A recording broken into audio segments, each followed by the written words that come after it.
12 बजे किसका फोन है? रखो, खतरे की घंटी होती है। हमने कई के लौंडों को देखा है कि हम वापस जाते तो 12 बजे टहल ले घर से बाहर, और वो घूम रहे हैं और फोन कर रहे हैं। हमने कहा खतरे की लाल वाली घंटी है पक्का। सही कह रहे हैं हम बिल्कुल। और 2-4 महीने जैसे गुजरेंगे तो 2-4 महीने के बाद जान दे दूंगा, हाँ सही करूंगा, वहां सही जान दे दूंगा। न चूहे की दवा खा रहे हैं, चूहे उसे क्या बोलते हैं जो बकरी करती है, बकरी मसेंगन। एक हमारे इलाके में लाया चूहे की गोली, बड़ी पैकेट, बोले जान दे दूंगा, वहीं से कर रही है न बाप के शर्म न माँ की हया, इसे करूंगा जवान भी घर में। सही कह रहा हूं मैं, है एक अमरोहा के इलाके की बात। अब अगर जवान बहन खड़े होकर कह दे ओ भैया मैं भी वहीं करूंगी, जान दे दूंगी, नहीं तो फिर ऐसा रो रहे हैं। अब ऐसे रो रहे हैं, इतनी बड़ी डब्बी चूहे की, समझ रहे ना, चूहा मार दवाई। अब वो लाए, वो मकान के पीछे फेंक सी, चूहे वाली खाली, उसकी बकरी वाली खाई। क्या नाटक है कारी सोहेल। घर वालों ने कहा कि चूहे की खाई गया, घर वालों ने सोचा कि चूहे मार खाए गया, और उसने दरवाजे से इधर ऊपर फेंक दी और बकरी वाली छट गया। पक्का था और कह रहा जान दे दूंगा। बेगैरत को हया नहीं, शर्म नहीं, न माँ की हया है, न बाप की शर्म है, न घर में जवान बहनों की शर्म है। जान दे दूं, जान दे रिया।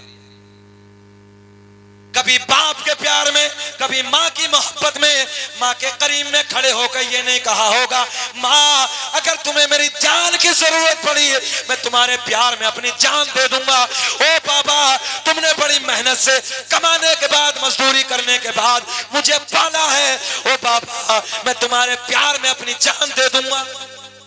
ना भटनी के चक्कर में जान दे रिया, भटनी के जान दे दूंगा, जान दे रिया। सही कह रहा हूं मैं, हाँ भटनी के चक्कर में जान दे रिया। और रात के 2-2 बजे बाप को पता ही नहीं है। सर्दी के मौसम में बहुत अच्छा मौका लगता है, लिहाफ अंदर किया और पूरी रात कुटर कुटर कुटर कुटर कुटर कुटर, पूरी रात चल रही है।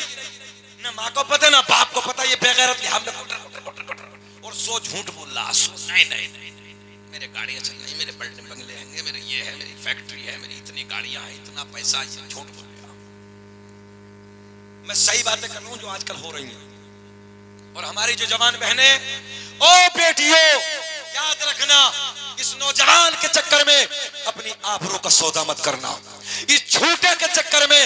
ओ मेरी बहन याद रखना, जो अपने माँ की इज्जत नहीं कर सका, अपने बाप की कदर नहीं कर सका, अपनी बहनों की इज्जत नहीं कर सका, ओ मेरी प्यारी बहन, ओ मेरी बेटियों याद रखना, जो अपने कबीले की इज्जत को नहीं जानता, जो अपनी माँ की इज्जत को नहीं पहचानता, बाप की इज्जत को नहीं जानता, ओ मेरी बेटी ये बता जब तू इसके घर में जाएगी तेरी क्या कदर करेगी। हमने कितने लड़कों को देखा है कि 2-4 महीने चलती है फिर तलाक, और तलाक हो गई, करिया मौलाना साहब गुस्से में दे दी, कायम है मौलाना साहब अब और मथुरा का पेड़ा खिला के कोई तलाक देता? बताओ तुम, कोई मथुरा का पेड़ा, मुरादाबाद से बहुत शानदार सूट लाया, कपड़ा लाया, बोले लो मैडम जी 2200 रुपए का लाया हूँ, ये पहन लो, तुम्हें सुबह को तलाक देनी, कहीं देखा ऐसा? अबे नालायक, गुस्से में तलाक दी जाती है। अब कह रही मौलाना साहब जुगाड़ लगाओ, तेरे बाप का नौकर है ये मौलवी जुगाड़ लगा, पहले नहीं पूछी। ओ बेटियों याद रखना, इस नौजवान के, इस गंदे लड़के के लालच में आकर अपने माँ बाप की इज्जत को नीलाम न करना। याद रखना ओ मेरी बहन, ओ मेरी बेटियों, अगर तुमने अपनी इज्जत को नीलाम कर दिया थोड़े से मजे के लिए, थोड़े से वक्त के लिए, इस जवान के झांसे में आने के बाद अगर तूने अपनी इज्जत को नीलाम कर दिया, अपनी इज्जत को बर्बाद कर दिया, ओ मेरी बहन याद रखना, मैं बड़े प्यार के जुमले देने लगा हूं जो आज माशरे के हालात हैं। मेरी बेटियों जब तू इसके चक्कर में आने के बाद घर से चली जाएगी, चंद दिनों के बाद तेरी कोई इज्जत करने वाला नहीं होगा। सही कह रहे हैं। और मेरी बेटी, तू जब बाप की दहलीज से, ये जुमला नौजवानों, जब बाप की दहलीज से, जब तेरा मोहब्बत के साथ भाई तुझे विदा करेंगे, बाप तुझे विदा करेगा, माँ तेरी विदा करेगी, तेरे रिश्तेदार, उसमें तेरे फूफा भी होंगे, तेरे मामू भी होंगे, तेरे खालू भी होंगे, शादी के दिन सारे तेरे घर वालों के रिश्तेदार आएंगे। जब तुझे मोहब्बत के साथ विदा करेंगे, किसी कोने में जाकर भाई रोता हुआ नजर आएगा, किसी कोने में जाकर बाप रो रहा होगा, कहीं माँ रो रही होगी, कभी कभी चचा रो रहा होगा, कहीं फूफा रो रहा होगा, कहीं मामू रो रहा होगा। जब इस मोहब्बत के साथ ओ मेरी बेटी तुझे विदा करेंगे, इस प्यार में जो निखार पैदा होगा, कभी तलाक की नौबत ही नहीं आएगी, कभी तलाक की नौबत नहीं। और जब बेइज्जती करके जाओगे तब, अच्छा एक बात बताओ, जब सबकी इज्जत के साथ ये बेटी विदा होती है, जब ये वापस आती है, तो कभी चचा पूछता है, बेटी तेरे परिवार में सब अच्छे हैं ना? बोलो ये जुमले हैं। कभी भाई पूछता है, तेरी बहन तेरे घर में सब ठीक है ना? कभी कबीले का दादा कहता, बेटिया क्या तेरी परिवार में सब खुश है ना? ये मोहब्बतें बेटियों जब मिलती हैं, जब तुम सबके साथ मोहब्बत के साथ विदा होके अपने बाप की दहलीज से जाओगी। अगर तुमने इस टेलीफोन के जमाने में, इस मोबाइल के पुरफितन दौर में, ओ बेटियों तुमने इन आवारा लड़कों के चक्करों में आने के बाद, आवारा गलियों में गुंडागर्दी करने वाले नौजवान बच्चों के साथ अपनी जिंदगी को अगर नीलाम कर दिया, अपनी हया को अगर नीलाम कर दिया, अपनी इज्जत को अगर नीलाम कर दिया, याद रखना न बाप तेरी इज्जत को पूछेगा, न भाई तेरी मोहब्बत को पूछेगा, न कबीले वाले तेरी इज्जत को पूछेंगे, न तेरी कोई खैर खबर पूछने वाला होगा। एक दिन वो होगा जब तू ससुराल की दहलीज पे घर में अकेली तन्हा तन्हा रोती हुई नजर आएगी और इन पिछले दिनों को याद करके रोएगी, काश मैंने ऐसा ना किया होता तो आज मुझे ये दिन देखने को ना मिलते। और हमने देखा है ससुरालों में क्या जुमले बोलते हैं। वो बेटी जो भागकर कभी चली जाती है, दिल दुखता है, कैसे कैसी औरतें फोंडे फोंडे जुमले उन बेटियों को इस्तेमाल करती हैं।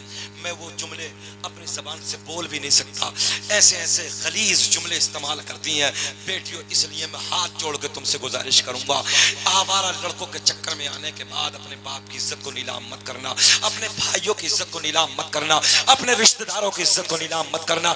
मेरी बहन अगर तेरी इज्जत सलामत है ना तो तेरे भाई की नजरें ऊंची है, तेरी इज्जत सलामत है ना तो तेरे बाप की नजरें ऊंची है, तेरे भाई का सीना चौड़ा है, तेरे बाप का सीना चौड़ा है। चौराहे पे खड़े होकर चार आदमी में बात कर सकता है। और बेटी अगर तूने अपनी इज्जत को नीलाम कर दिया, तेरा भाई के चौराहे पे खड़ा नहीं हो सकता, तेरा बाप के ऊंची नजरें उठा के बात नहीं कर सकता। इसलिए तू अपनी बाप की हया है, तू अपने बाप की इज्जत है, तू अपने भाइयों की इज्जत है, अपने भाइयों का वकार है। इस वकार को संभाल कर रखो और फिर देखना जब तुम मोहब्बतों के साथ अपने बाप की दहलीज से विदा होके जाओगी तो उस मोहब्बत में जो चार चांद लगेंगे उसे जमाना देखेगा। आज बड़े हालात बदलते चले जा रहे हैं साहब, बड़ी तबीयत दुखती है। सोशल मीडिया का जमाना है, आज इधर ये हो गया, आज ऐसा हो गया, आज बेटियों ने ऐसा कर लिया। तुमने अभी नहीं देखा चंद दिनों पहले बरेली की बेटी मदरसे में, वो भी पढ़ने वाली, चंद दिनों मदरसे में पढ़ी। मैंने कहा वो बेटी अगर तुझ तक मेरे जुमले पहुंचे हो तो जरा ये तो बता दे तूने क्या पढ़ा था, क्या कुरान की मोहब्बत को तूने सीने में नहीं बसाया, तूने हदीस पाक की मोहब्बत को सीने में नहीं बसाया, तूने हजरत अम्मा आयशा की मोहब्बत को नहीं देखा। कौन है अम्मा आयशा? सैयदा तय्यबा ताहिरा उम्मुल मोमिनीन, हम मोमिनों की माँ, नबी आखिरुस ज़मा, खातिमे पैगंबरा, जाने कायनात मुहम्मदुर रसूलुल्लाह सल्लल्लाहु तआला अलैहि वसल्लम मेरे सरकार का सर अनवर है, अम्मी आयशा की गोद है। ओ बरेली की बेटी, तूने जो मैंने मजहब इस्लाम को छोड़ा है, किस मोहब्बत से छोड़ा है? कौन सी ऐनक लगा के तूने मजहब इस्लाम को देखा था?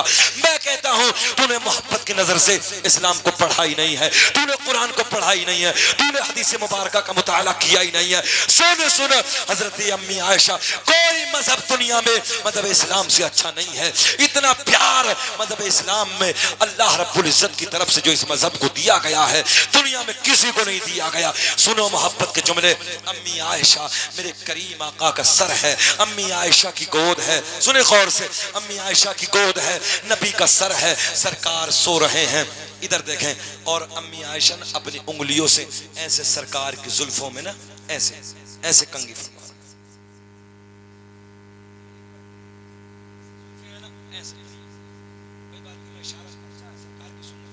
ऐसे, अम्मी आयशा ऐसे ना, मेरी जुल्फे हैं नहीं, ऐसे कंघी फरमा रही है। और देखो नौजवानों, मेरे भाइयों, तुम्हारे लिए कहने लगा, क्या करें मालूम है, और बेटियों तुम्हारे लिए क्या करें मालूम है। अम्मी आयशा कहती हैं, मिस्र की औरतों ने हजरत यूसुफ अलैहिस्सलाम को देखा, अपनी उंगलियों को काट डाला। काश अगर मेरे मोहम्मद के मुखड़े को देख लेती, उंगलियां नहीं है बल्कि दिलों को काट कर अपने हाथ पे रख लेती। वाह वाह, सुभान अल्लाह सुभान अल्लाह, बहुत खूब माशाअल्लाह। अम्मी आयशा किसकी तारीफ कर रही हैं, जरा बोले, किसकी तारीफ कर रही हैं? सीधी भाषा में अपने शोहर की तारीफ की। किसकी तारीफ कर रही हैं, जरा बोल दें, किसकी? शोहर की तारीफ। और पॉइंट दे दूं, आज की औरत शोहर के करीब में बैठ के बहनोई की तारीफ कर रही है, बहनोई की तारीफ कर रही है। तलाक के फोन हमारे पास आते हैं, अच्छा एक बात बताओ, तेरा बहनोई अच्छा है कि तेरे लिए शोहर अच्छा है? बोले कौन अच्छा है? शोहर के मर्तबे से कोई बड़ा है? मगर आज घर में झगड़े, हर घर में फसाद, और 80% झगड़ा किस बात पे होता? औरत के ज्यादा बोलने पे। किस बात पे होता है? औरत के ज्यादा बोलने पे। अगर औरत कम बोले तो झगड़ा नहीं। अच्छा बात बड़ा नालायक है मर्द भी, ऐसे मारता जैसे जानवर को मारता, जानवर को। औरत मारने की चीज नहीं है, औरत प्यार करने की चीज है, औरत सीने से लगाने की चीज है। दूल्हे में बैठे हमारे आपके बाप हजरत आदम अलैहिस्सलाम जन्नत में है। रब ने फरमाया, आदम क्या हाल है? बोला सब तो अच्छा, दिल नहीं लगता। तवज्जो है, क्या कहा? जन्नत में है। कौन है? अब्बा आदम कहाँ है? जरा बोल दें, खत्म कर दें, बड़े प्यार की बातें कर रहे हैं, जरा बोल दो सुभान अल्लाह। कहाँ है हजरत आदम? अभी भूले नहीं है, उधर आएंगे, घबराइए मत। जन्नत में। रब ने फरमाया, आदम क्या हाल है? मौला सब तो अच्छा है, दिल नहीं लगता। रब ने ऐलान फरमाया, आदम जो हम जानते हैं वो तुम नहीं जानते। माँ हव्वा को पैदा फरमाया, अल्लाह ने ऐलान फरमाया, आदम क्या हाल है? अब क्या हाल है? रब करीम दिल को सुकून। पता चला औरत मर्द के दिल का करार है, मर्द के दिल का सुकून। इसलिए औरत को मारना नहीं, औरत टेढ़ी पसली से पैदा है, इसलिए समझाना है, मारना नहीं है, समझाना है। और अल्लाह ने तुम्हें मर्दों को क्या बनाकर भेजा? अर्रिजालु क़व्वामूना अलन निसा। रब ऐलान फरमाता, हमने मर्दों को औरतों के ऊपर हाकिम, बादशाह बना के भेजा। क्या बना के भेजा है? बादशाह बना के भेजा। यार जब तुम बादशाह हो तो मारोगे? बादशाह का ये काम नहीं है कि मारे। तवज्जो है। अच्छा औरत का काम ये नहीं कि वो मुजोरी करे, मगर औरत 80% किस बात पे पिटाई होती है? मुजोरी। मेरा चैलेंज है, औरत घर में पिटती तब है जब मुजोरी करती है।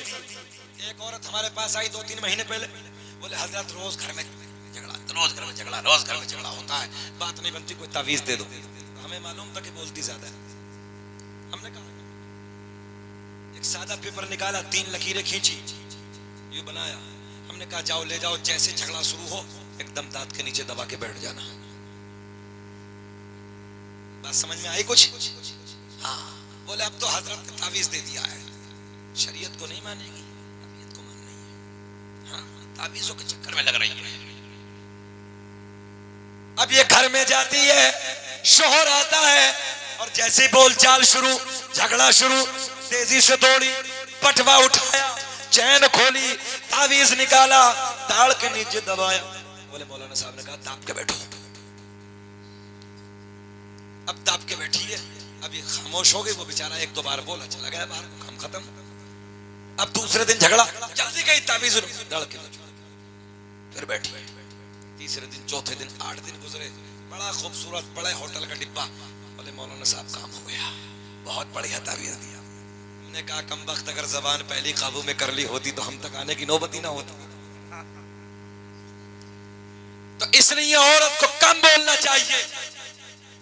और आका ने नहीं फरमाया, मेरे आका ने फरमाया मुकाबिल मर्दों के औरतें ज्यादा जहन्नम में जाएंगी। शोहरों की नाफरमानी, बेशरम, बेहया, पर्दा नहीं, और तीसरी चुगलखोरी। अगर किसी का जनाजा भी सामने रखा है तो काम कर देगी बैठ के यहाँ। सही कह रहा हूं मैं? अगर जनाजा भी सामने रखा है तो अपना काम बैठे बैठे करते कि मैं ये सामने रखी। खैर ये बातें हो गई आपके चक्कर में, इतनी बातें। अब मैं फिर उधर चलता हूं। कहां?